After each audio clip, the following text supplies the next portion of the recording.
Hello বন্ধুরা, তোমরা সবাই কেমন আছো? আশা করি সবাই ভালো আছো আর আমিও খুব ভালো আছি। আবার একটা নতুন ভিডিওর সাথে চলে এসেছি তোমাদের কাছে। বেশ কিছু ওখানে আলু আর পটল ভেজে নিয়েছি আর এখন কড়াইয়ে কিন্তু কাঁচকলা ভেজে নিচ্ছি। আর কাঁচকলা আর ওদিকের আলু আর পটলটা আমি একই রকমভাবে কিন্তু কেটে নিয়েছি। আলাদা আলাদা করে ভেজে নিয়েছি। প্রথমে কেটে লবণ হলুদ মাখিয়ে রেখেছিলাম।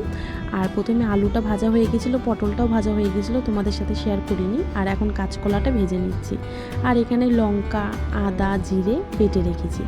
এখন কাঁচকলা, আলু, পটল ভেজে নেওয়া ওই তেলের মধ্যেই দেখো কিছুটা গোটা জিরে, দুটো শুকনো লঙ্কা আর একটা তেজপাতা মাঝখান থেকে ছিঁড়ে দিয়েছি।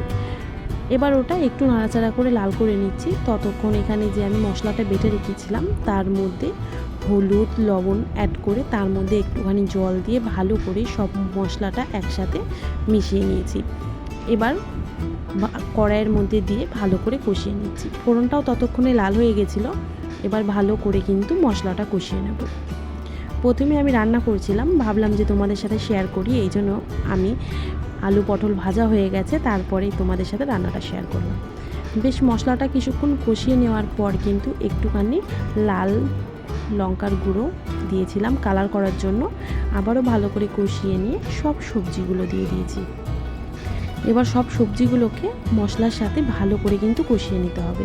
এখানে যে আমি সবজিগুলো ভেজেছি আমি কিন্তু ভালো করে একদম লাল লাল করে ভেজে নিয়েছিলাম। আলুগুলোও কিন্তু প্রায় সেদ্ধ হয়ে গেছে, এই জন্য আমি এখানে হালকা করে একটুখানি কষিয়ে নিয়ে জল দিয়ে দিয়েছি। জলের পরিমাণটা কমই দিয়েছি, যেহেতু সব সেদ্ধ হয়ে গেছে এই জন্য জলের পরিমাণটা কম দিয়েছি। এবার একটু ফুটে যাক।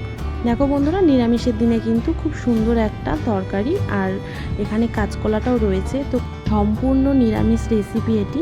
তো তোমাদের যদি রেসিপিটি ভালো লাগে থাকে অবশ্যই লাইক শেয়ার করো বন্ধুরা। দেখো কত সুন্দরভাবে আলুটা কাঁচকলা কিন্তু সেদ্ধ হয়ে গেছে, কেটে গেছে। তো রেসিপিটি কেমন লাগলো কমেন্ট করে জানাবে।